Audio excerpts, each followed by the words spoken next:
Passando então agora do Perceptron para o Multilayer Perceptron, se na ideia aqui do Perceptron, nós tínhamos, chegando aqui, opa, passei muito rápido.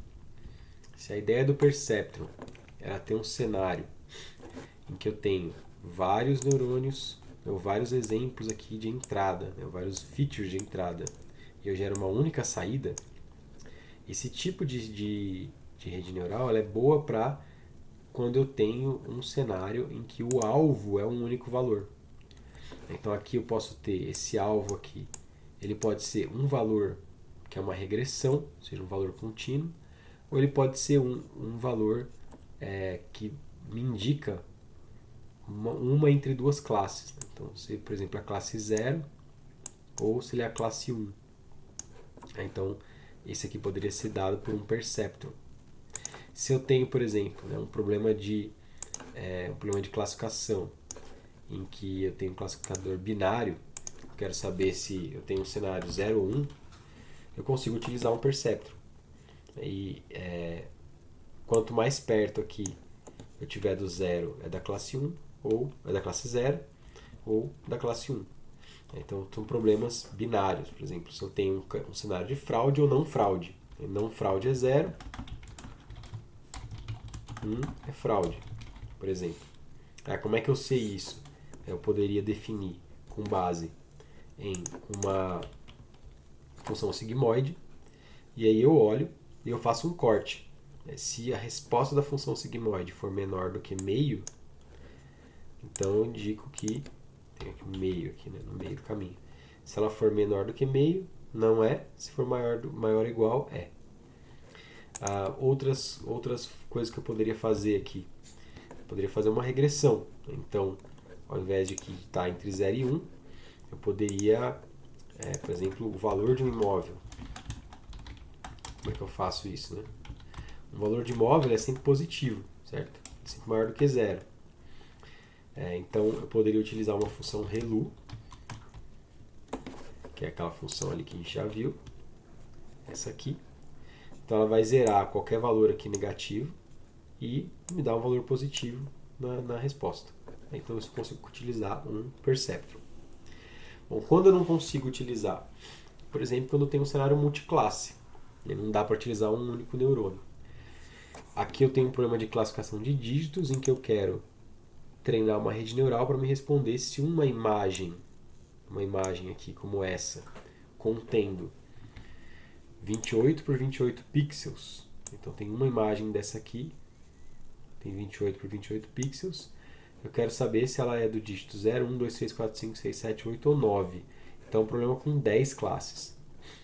Então, ou eu treino um perceptron, tenho 10 perceptrons. Então, um perceptron vai me indicar se a classe é 0 ou não. O outro vai me indicar se a classe é 1 ou não. O outro vai me indicar se a classe é 2 ou não, e assim por diante. Então, ou eu treino 10 perceptrons, ou eu treino um único perceptron, só que paralelizando os neurônios. Então, eu vou ter um neurônio para cada classe. Então, tem imagens com 28 por 28 pixels. Essa vai ser a entrada. Essa vai representar a entrada do problema. Se a imagem é a entrada do problema, então eu tenho um problema com 784 dimensões, ou features. Essa é a minha entrada.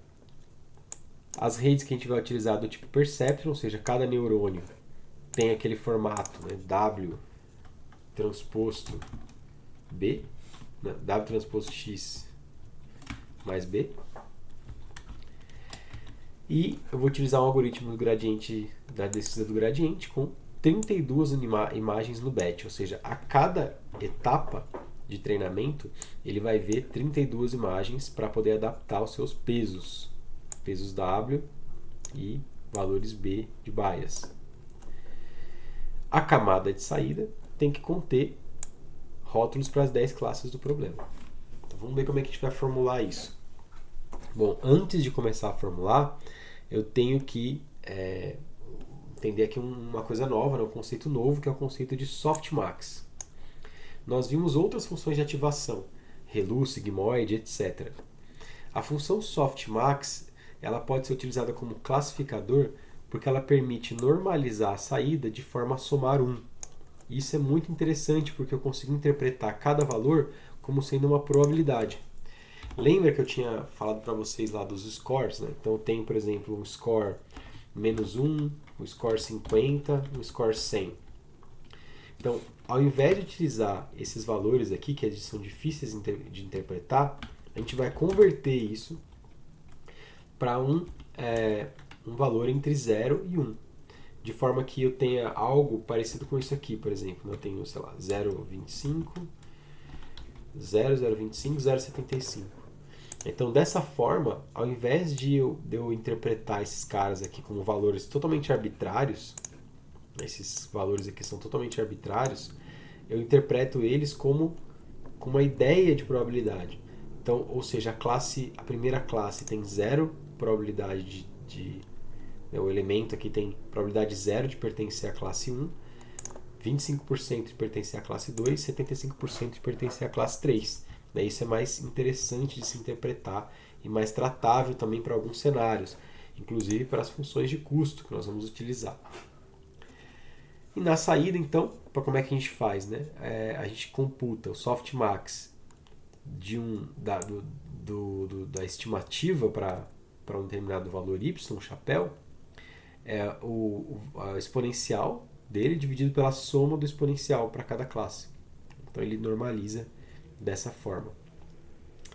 E isso vai nos dar a distribuição de probabilidades das classes. Essa é a forma como a gente pode interpretar.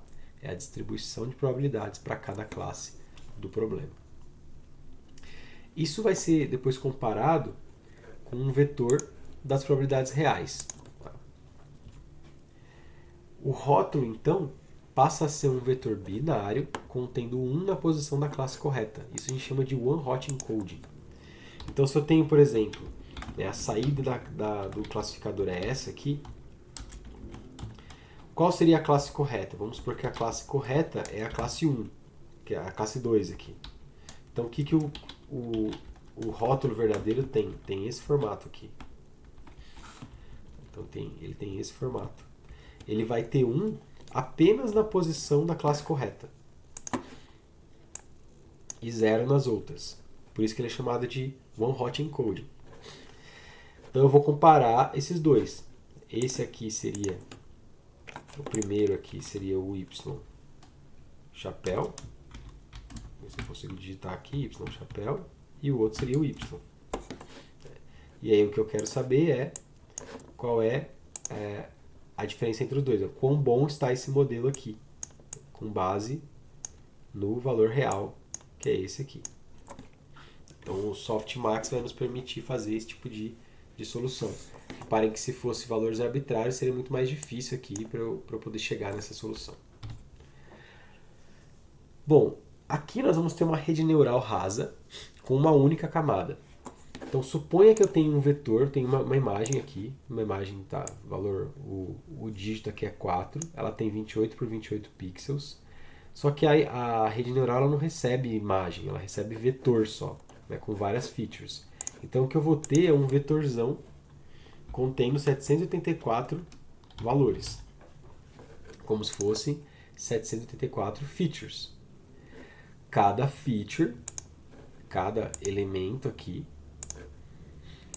está conectado com um neurônio. Então, esse primeiro neurônio aqui, ele vai pegar cada pixel, o valor de cada pixel, multiplicar por um peso e somar. Então, o que eu tenho? Eu tenho aqui, eu tenho W transposto X mais B, que é aquela equação que a gente já conhecia. Só que eu vou ter isso aqui múltiplas vezes, porque esse primeiro neurônio, ele vai tentar, ele vai processar a entrada X de forma a gerar, vai se especializar em converter X na probabilidade desse X pertencer à classe 0, o dígito 0. Então, ele tem que dar uma resposta alta, ele vai ser igual a 1 se a classe for 0, se o dígito for 0. E ele vai ser 0 se o dígito não for 0. Então, 1 se o dígito for 0. E esse segundo aqui, ele vai ser igual a 1 se o dígito for 1. E assim por diante. Né? Então, qual vai ser aqui o elemento 7, né? O 8 aqui? Ele vai ser igual a 1 se o dígito for 8. Então, essa é a ideia, tá? que eu estou querendo representar. Bom, eu tenho então 784 valores. Então, cada neurônio aqui, isso aqui é como se fosse um perceptron, tá? Cada neurônio vai receber, vai operar no mesmo x, né? Então x é igual. O que muda? São os w's, porque como eu tenho 10 neurônios, cada neurônio tem seu vetor w. Porque aqui eu terei essa conexão entre o primeiro pixel e o primeiro neurônio é um primeiro w. A conexão entre esse pixel aqui e o segundo neurônio é um outro w, é um outro vetor. Então, vou ter aqui vários parâmetros para poder ajustar. Então, essas são as equações. W0, ou seja, W0t transposto, significa o vetor do neurônio 0, o vetor do neurônio 1, o vetor do neurônio 2, o vetor de pesos do neurônio 3 e assim por diante.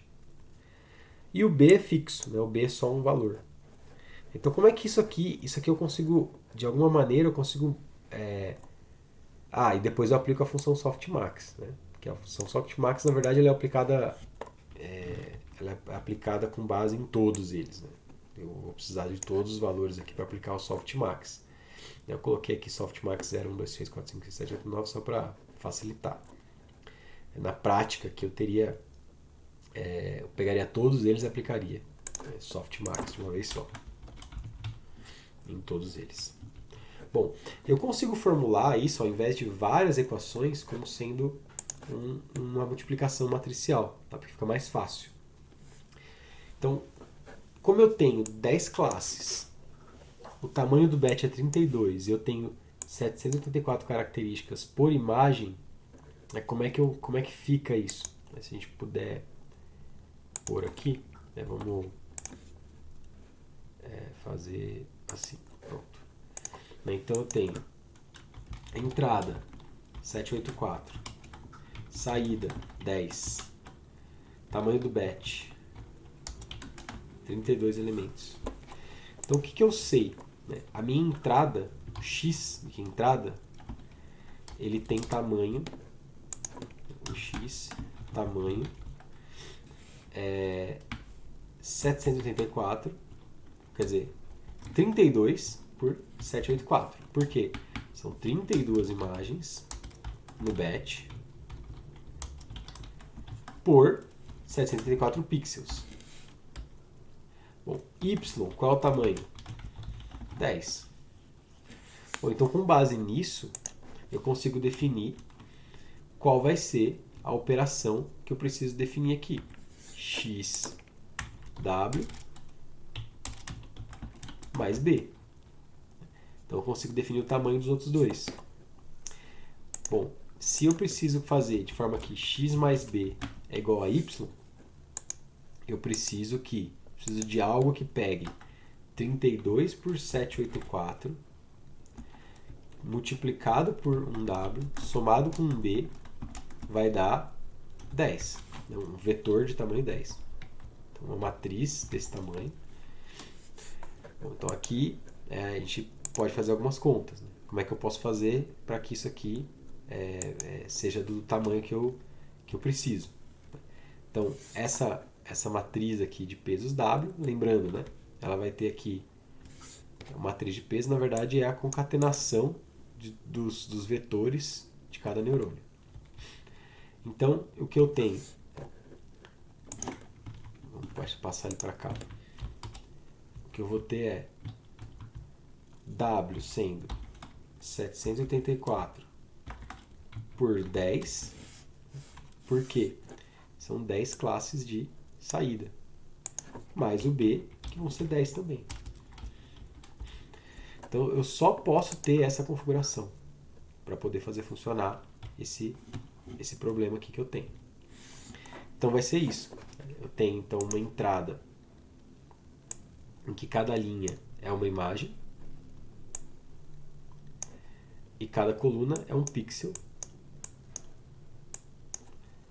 E aí ele vai ser multiplicado por uma matriz de pesos em que cada linha representa os pesos, desculpa, cada coluna representa os pesos relativos a cada imagem. Então eu vou pegar aqui, vou fazer com uma cor específica, né? Então esse cara vai ser multiplicado por esse vai ser multiplicado por esse vai ser multiplicado por esse vai ser multiplicado por esse e somado. Então essa soma dessa coluna com essa linha vai dar um valor. E esse valor vai ser depois somado com o primeiro B. Então eu multiplico esse por esse, faço a multiplicação aqui, um produto interno, somo com B, então esse cara aqui vai dar qual? O primeiro valor, ou seja, a probabilidade dessa imagem aqui pertencer ao dígito 0. Certo? Bom, então vou até fazer uma nova página aqui. Então, essa imagem pertencer ao dígito 0, está aqui a probabilidade dela. Essa imagem pertencer, vou mudar de cor, ao dígito 1, está aqui a probabilidade. Essa mesma imagem pertencer ao dígito 9, está aqui a probabilidade dela. E assim por diante. Então a gente vai fazendo todas essas sequências aqui. Isso faz com que eu consiga implementar de forma fácil aqui, xw mais b, e aplicando o softmax em cima eu garanto que cada uma dessas linhas vai conter um valor, a soma, né? A soma deles vai dar 1. Beleza. Bom, eu poderia implementar isso com mais camadas também. Então, eu poderia acrescentar mais camadas e fazer isso de maneira sequencial. Então, ao invés de tentar ir direto, sair do pixel para a classe, eu não vou fazer isso. Eu vou fazer o seguinte, eu vou pegar a imagem que são os pixels, passar ela para uma primeira quantidade de neurônios. Vamos pôr aqui com 20 neurônios. Depois, para uma segunda camada com 12 neurônios. E, finalmente, uma última camada com 10 neurônios, que vai ser a saída. Qual que é a diferença aqui? A primeira camada e a segunda, a função de ativação são outras funções. E a última é softmax, porque ela vai ser a camada de saída. Então, essa função aqui pode ser uma outra função. Pode ser uma função relu, pode ser uma função sigmoide, pode ser outra função. Pode ser linear também. Então, aqui eu achar aqui que é mais adequada. Qual que é a ideia por trás disso?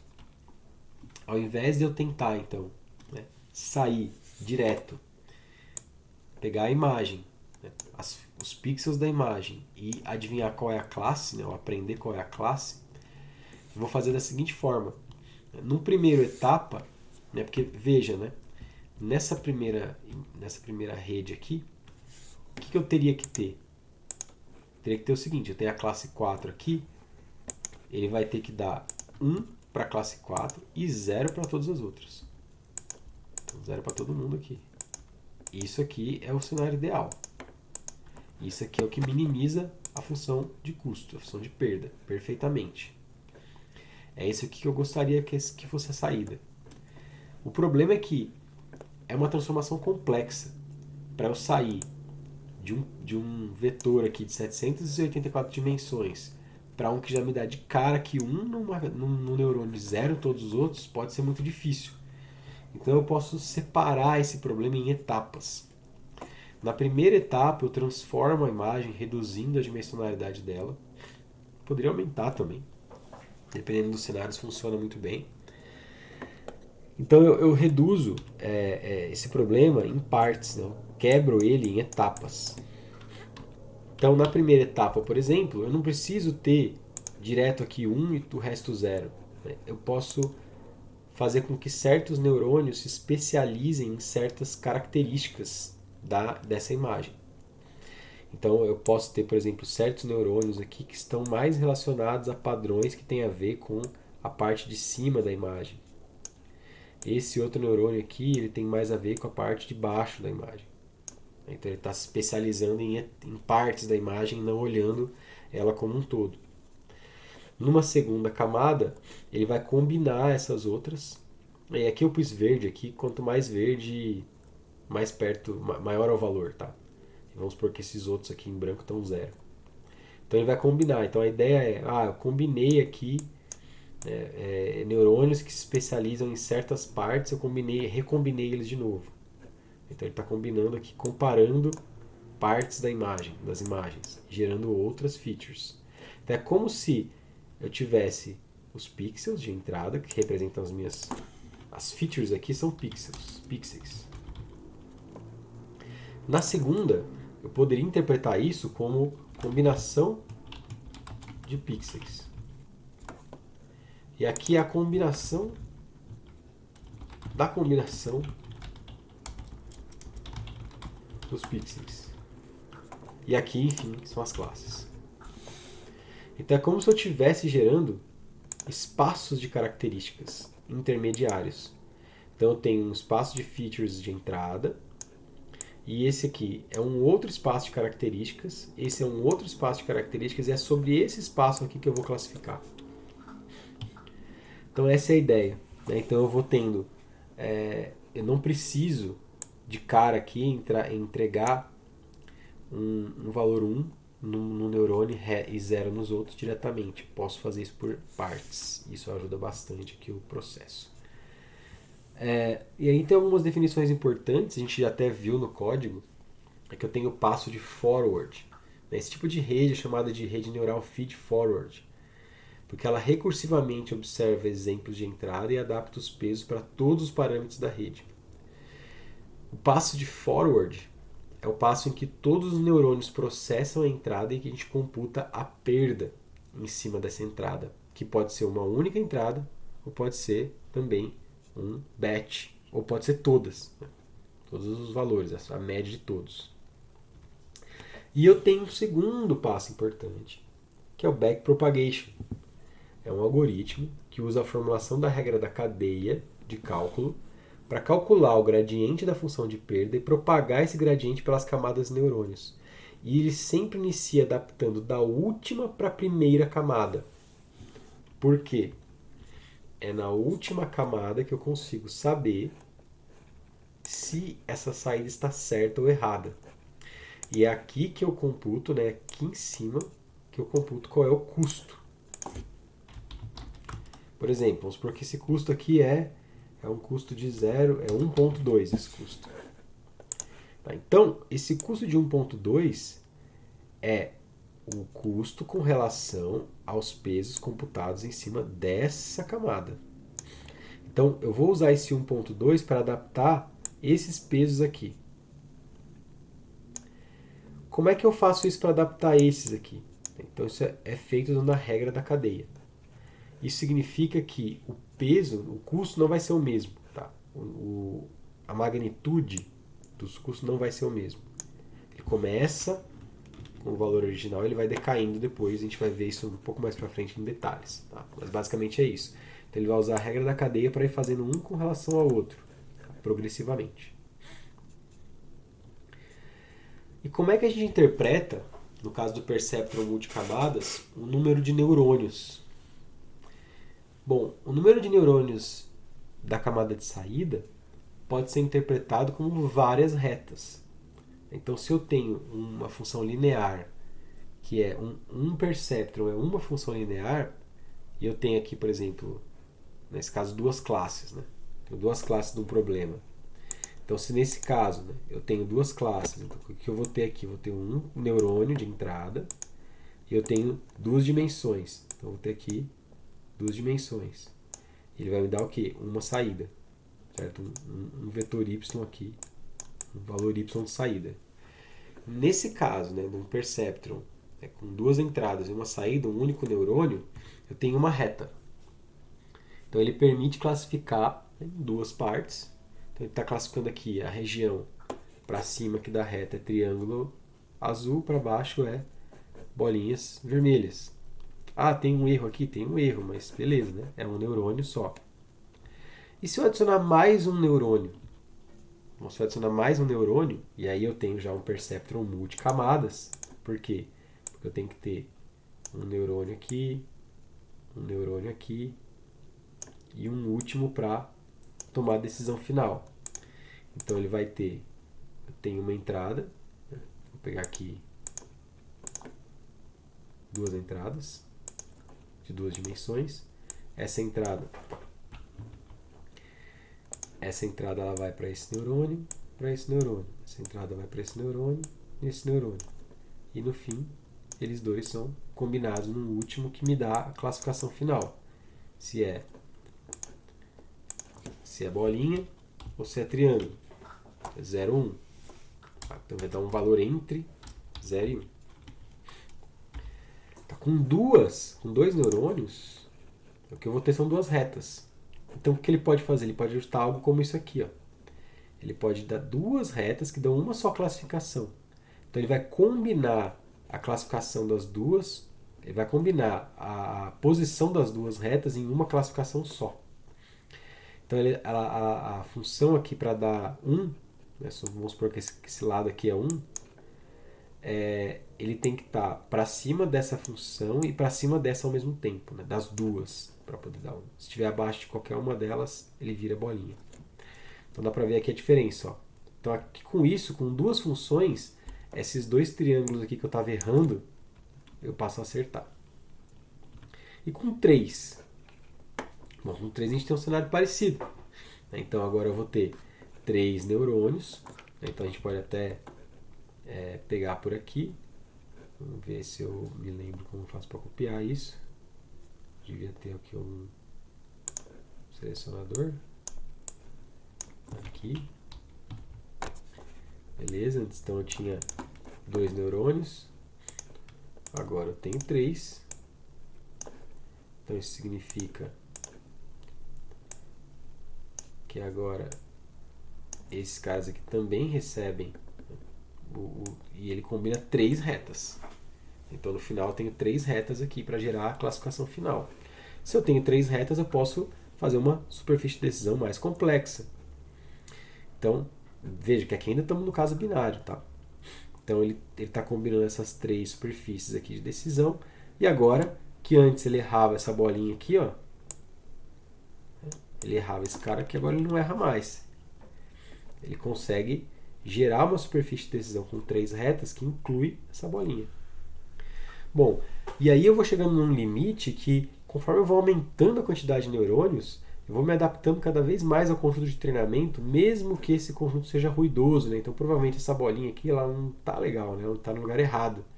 Mas se eu adicionar mais um neurônio, eu tenho mais uma reta, eu consigo acertar até ela. Então nesse caso, qual é o meu...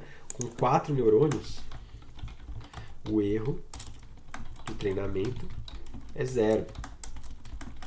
Ou seja, a perda, o loss, é 0. Consigo gerar uma perda 0.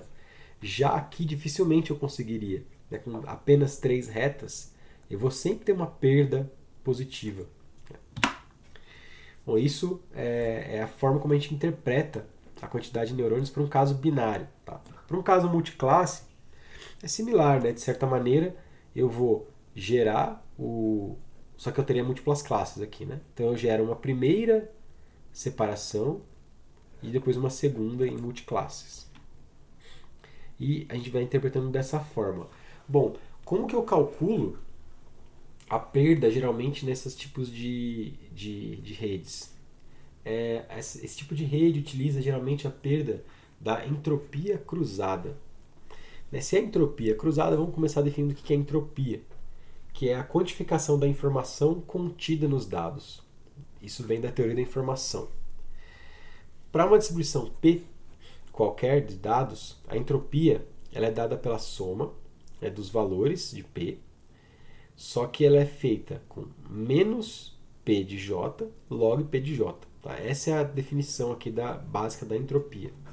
Então ela é uma probabilidade log valor da outra probabilidade, no caso de uma distribuição de probabilidade. Grosseiramente, tá? Porque aqui a ideia não é essa, né, da aula aqui de teoria da informação. O que diz um dos teoremas fundamentais de teoria da informação é que para codificar dados amostrados de P, precisamos ao menos de entropia de P bits. Né? Entropia da distribuição P de bits. Então essa é a ideia, né?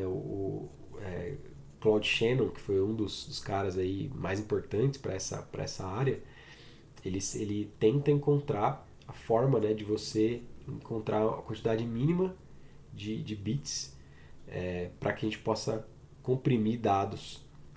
Veio dessa ideia. E aí a gente liga isso com a log verossimilhança, ou log likelihood do inglês. Vamos pegar a ideia do softmax, que é o que geralmente a gente tem num problema multiclasse para redes neurais multilayer perceptron. Ela gera para a gente um vetor y chapéu com probabilidades condicionais para cada classe. Então, por exemplo, y chapéu para uma determinada classe, sei lá, classe gato, né, para uma imagem conter um gato, ela é a probabilidade de y ser um gato dado x. Então, dado que eu observo uma certa imagem x, qual a probabilidade desse y aqui ser um gato? Certo? Então, a probabilidade do y ser um gato dado x, dada a imagem x. A gente pode comparar esse y chapéu com o y real, verificando quão prováveis as classes reais são com relação ao nosso modelo, dadas as features de entrada. Essa é uma probabilidade condicional P de y dado x. E aqui a gente está com matrizes, né? Porque aí eu tenho com base aqui em uma distribuição de valores de y para x. Isso aqui é dado pela produtória, é o produto das probabilidades de cada elemento, y, x. Se a gente assumir que cada rótulo é amostrado de forma independente de sua distribuição, P de y dado x para cada elemento i, né? Então aqui y é uma única classe, né? Então, por exemplo, gato dado todas as imagens. Se a gente assumir que cada rótulo é mostrado de forma independente dessa distribuição aqui, a gente pode fazer o seguinte: a gente pode maximizar o produto dos termos, né? Ou seja, pode maximizar esse cara aqui. Eu maximizo a probabilidade de y dado x. Quero maximizar a chance desse cara aqui ser verdadeiro. Só que isso não é muito conveniente matematicamente. Então a gente pode converter isso em um problema de minimização ao invés de maximização. Para converter um problema de maximização em minimização, a gente pode tomar menos o log. Por quê, né?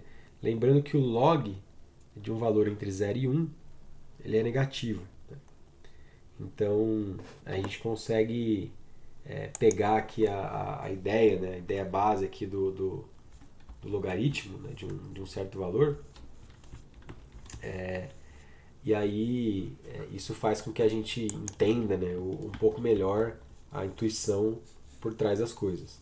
Então, se eu tenho, por exemplo, né? o log de 0,2, por exemplo. Né?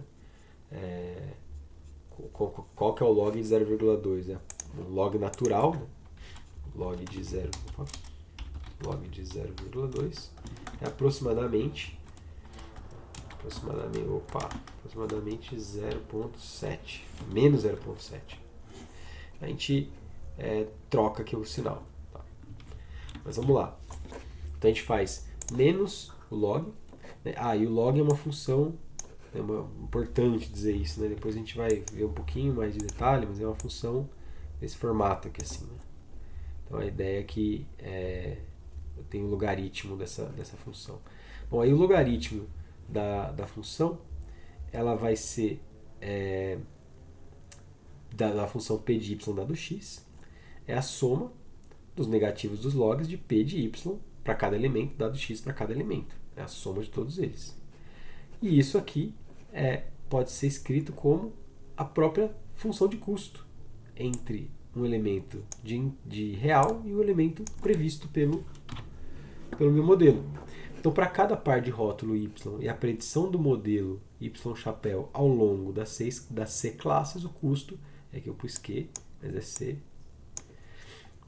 o custo é a soma de menos YJ, que é o rótulo real, log de Y chapéu J, que é o que a gente está tentando calcular. Então, basicamente, é isso aqui que a gente chega. Essa é da onde vem a ideia da entropia cruzada. Daí, por que ela chama de entropia cruzada? Porque eu estou pegando um vetor. Então, vamos pegar aquele cenário lá. 0.0, 1 e 0. Né? Esse é o Y. E aí o meu modelo dá 0, 0.25 e 0.75. Então, o que eu estou fazendo aqui? Estou calculando com a entropia cruzada. Eu vou calcular menos, né, o valor negativo do primeiro elemento aqui. Né? Vou pegar o primeiro elemento, menos 0, vezes o log do 0. Então, bom, menos 0 vezes qualquer coisa é 0. Certo? Então, esse primeiro elemento aqui vai ser 0. Vou calcular um por um, vai. Menos 0, log de 0. O segundo é menos 1, que seria a classe correta, log de 0.25. Então, ele está pegando esse 1 aqui, multiplicando pelo log do 0.25. Então, o log de 0.25 vai dar aproximadamente menos 0,60. Então, isso vai dar menos 1, 0.60. Menos vezes 0.60. Isso vai dar, então, 0.6. Aqui eu estou menos com menos, dá mais. E, por fim, o último aqui é menos 0 log de 0.75. 0, qualquer coisa é 0. Então, nesse caso, quando a gente somar tudo, somar todos os fatores aqui, eu tenho uma entropia cruzada de 0.6. Tá? Ou seja, não é muito legal, né? Não é muito boa, esse custo aqui é alto ainda para uma entropia cruzada. Pensando que no pior caso, o que a gente teria era o valor aqui, né? Quando a gente tem tudo errado, né? Completamente errado, né? A gente tem teria, né, o log de 0 aqui que é indefinido, então a gente tem que fazer algum tratamento computacional para isso, mas basicamente se fosse infinito, né, como se fosse infinito aqui. Então, enfim, então a gente tem que fazer algum tratamento computacional, um log de número muito pequeno, né, poderia ser, a gente pode até computar, né, ele vai dar um valor aqui bem grande, na verdade.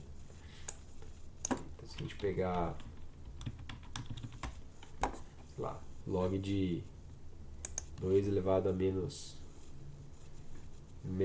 4, né? Vai dar menos 4, né? Então dá um custo super alto. Então, quanto maior o valor aqui, quanto menor o valor relativo à classe correta, maior é o custo. Então, com isso, a gente já consegue começar a entender, né, o rudimento aqui de como implementar esse tipo de rede neural. A gente coloca aqui os quebra-cabeças todos em dia. Ou seja, a gente tem a formulação, vou voltar aqui, a formulação matricial, para um determinado cenário, em que eu tenho entrada, pesos, baias e a saída. Eu tenho que montar isso eu posso montar isso de forma com múltiplas camadas. É a regra da cadeia que é utilizada para adaptar esses pesos com o backpropagation, que vai utilizar o gradiente descendente, a descida do gradiente estocástica. A interpretação do número de neurônios é o número de retas que eu utilizo, e eu utilizo a entropia cruzada, geralmente, para poder fazer quando é um problema de classificação, principalmente, para poder fazer a perda disso, e aí depois a gente vai começar, em cima disso, a fazer nossas próprias redes.